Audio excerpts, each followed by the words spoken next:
How I got fired from McDonald's. This story starts out, I'm 15, so I go and get my very first job, McDonald's, and I decided it was a good idea to smoke a roach blunt before I went to work that day. Back then, I kind of used to be the type of person that I would have to like smoke on a daily basis just to get through the day.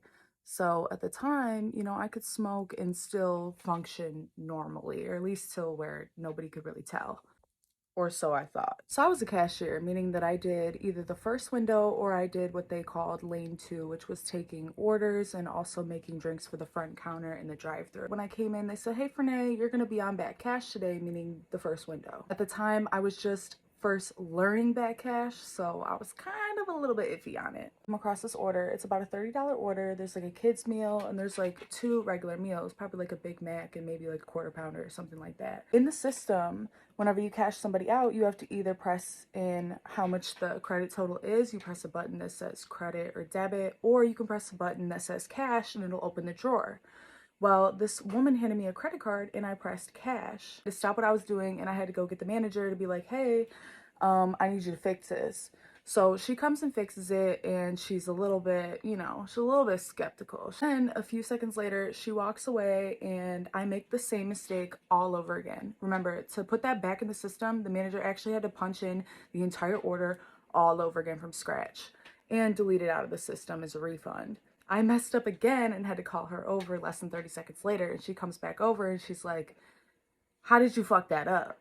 I happened to mess up something else. I forgot something on someone's order. I might have mixed a drink up or something like that. It was So then a little bit of time goes by and I end up making the same mistake again. But this time, instead, when I was handing a credit card, I accidentally typed in the $100 bill sign. So the drawer opened and she had to again come back there and fix my mistake. A side note about the manager that actually had to come and help me all those times. She actually had like a little bit of drug abuse history of her own. This lady was on to me. Like, she knew something was up. She's like, "Okay, Fernay, we're actually gonna put you on fries." But then yet again, you could tell my performance was a little off. At McDonald's, they call out fries like this: "All right, we need 2 large, 4 medium, and 3 small." And y'all, I was at the fry station literally just making random ass fries. A couple of larges here, a couple of kids fry. We didn't even need any kids fry. So at this point, they're getting angry. Like, so they call over one of my good friends that I work with to come help me. He starts taking over basically, like, I'm just making fries. Our time's starting to go down, and at this time, like, that store was super, super prideful in how fast our times were to like get people out of the drive-thru.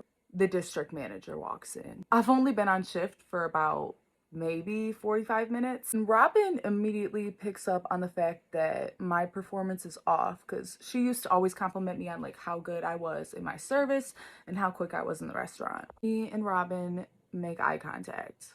She's looking at me like this. She pulls me aside. And I think you guys know where this is going. Me being 15 at the time, I break immediately. So I'm going down excuse lane. I'm like, "I smoke weed to deal with my depression. I'm so sorry. Please don't make me leave." And of course, Robin is like feeding me bullshit, saying, "Oh no, you're not in trouble. We just have to place you on a minimum of a 3-day suspension because you did go against company policy." I called all of my friends and we all thought I was getting away with it. I mean, everybody. And the news was to disappoint. So a few days roll by and I go into work and I am welcomed by the district manager, the store owner, and a manager that was present that day. I'm already knowing, well, this has been fun me that I need to write a statement just so they have it on record. So my dad was a military veteran, so he always kind of raised me to tell the truth, which is exactly what I did. I wrote the statement, everything that happened that day, and how I was feeling, what I was doing, this, that, and then they served me another paper to give me the speech of, "Oh, how a great worker you are. If you would have never did this, you would have never lost your job." And then they proceeded to tell me that maybe one day in the future they would accept me back again if I got my act together. So that's the story on how I lost my first job at 15. And I hope you guys enjoyed the story as well as my makeup. Bye. I love you.